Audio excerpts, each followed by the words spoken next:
guy, one of my favorite people in the music business. Sammy Hagar, how are you?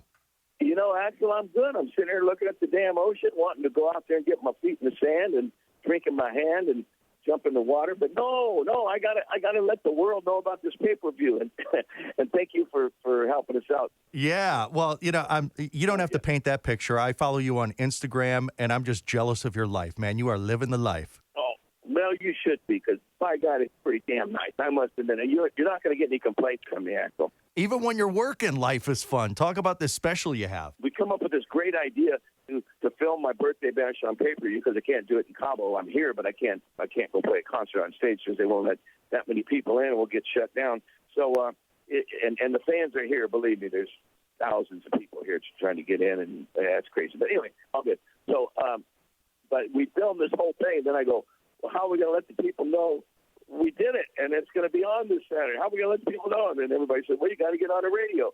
So here I am. Instead of being on the beach, I'm sitting in my house looking out the window at beautiful ocean and sand, and I'm talking to people like you, Axel. Well, I appreciate it, and I love spreading the word. And you know what? It's the next best thing. By the way, that Cabo birthday party is a bucket list thing for me. 10/13. I know what it's all about. I've been wanting to go for years.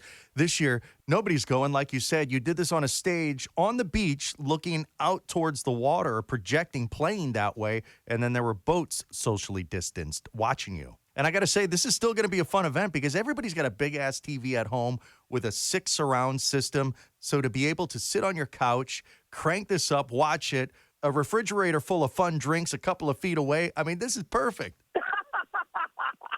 That sounds like a birthday party to me. Yeah, and you know, the bucket list thing, it's like every year we have over 100,000 requests for 2,000 tickets. We play 500 a night for 4 nights, you know, sometimes 5 nights, and that 5th night's always free or something. But we only sell the 2,000 tickets. So this is the first time, you know, everyone could see it, be part of it, and then the ambience is killing. It's just so cool, man. Them boats, people diving in the water, and you know, it looks like a party, a beach party, and it is. It is a beach. You know, I'm a beach nut. The pay-per-view's happening this Saturday night. We'll put all the info up on our socials. But I just wanted to say really quick, happy birthday, happy belated. You turned 73 years old on Tuesday. You're 73, you look 53, and you guzzle tequila like you're in a fraternity. How do you do it? What's in those jeans? Oh, my goodness. I wish I knew. Maybe my mother lied. Maybe she was, you know, they medicated her when she had me and she gave put the wrong date on the birth certificate. I don't know. You know, I think I'm 37, not 73. I think everybody has it backwards, and that's just the way I live my life. I live my life the way I feel like I feel, like I'm able to do. I can jump over stuff. I can run. I can drink. I can party. I can sing. I can play guitar. I can do anything I've ever done, and actually more, because I'm smarter now. See what I mean? Like, yeah. I won't waste my time doing something stupid. Yeah, well, I think it's your positive attitude. And I got to tell you, you've remained having a positive attitude through this pandemic, which is crazy, because this pandemic sucks, especially for you. For the average person, you know, we go to work, we chill at home on the weekends, we go out a little bit. So that part has changed.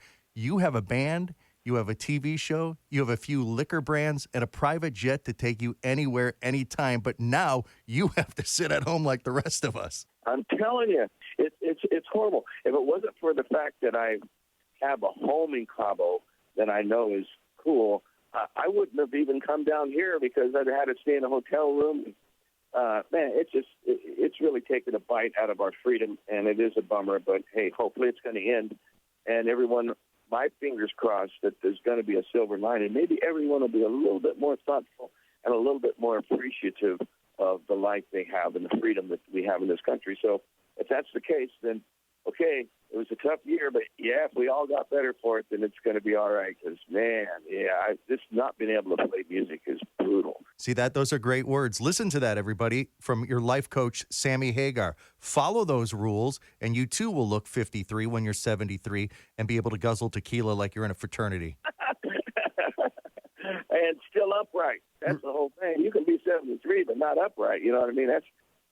Yeah, that's important. Anyway, I really can't wait to get back out on tour. You know, that's the only thing I'll say that's a little bit scary about my age is that you go, okay, how much longer can I do this? I'll do it as long as I can. I want to do it for the rest of my life. But you take a year away from a guy like me and, Bruce Springsteen and some of his Sting, some of his older rock stars, and you're going, man, don't take that away from us, man. That could be my second to last year, my last year. So, yeah, let's get back on it. Yeah, I mean, we're ready to see it. And speaking of that immortality, when you were doing rehearsals for this pay-per-view show, how difficult were the Van Halen songs to sing? Well, at rehearsal, it was tough. And then I came up with, before we played Right Now, because rehearsals, it was fresh. I mean, it was like a day later, a day and a half later or something from the news, and it was devastating for both Mike and I. But I had an epiphany. I'm standing on a stage in a beach, about 200 boats out there, maybe a couple thousand people within a square mile practically. It was spread out so far. And before the song Right Now, I looked at the list and I just said over the microphone, can everyone please let's give this a moment of silence before this next song.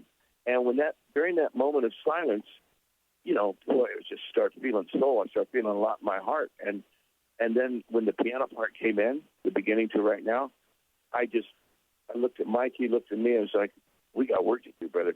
And it just felt right. It felt like the music is immortal. At that moment, I realized Van Halen music or anybody's music is immortal. We, as humans, are not. And, you could take us away, but the music, it remains. And so I just said, man, I'm going to sing this song like I've never sang it before in my life. And that was a moment of coming to terms. I'm still not 100% coming to terms. I'm still saddened every time I think about that I'll never be able to stand on stage together. But at least we patched up our differences and at the first of the year. And Eddie and I, we had a tough couple of years after that reunion.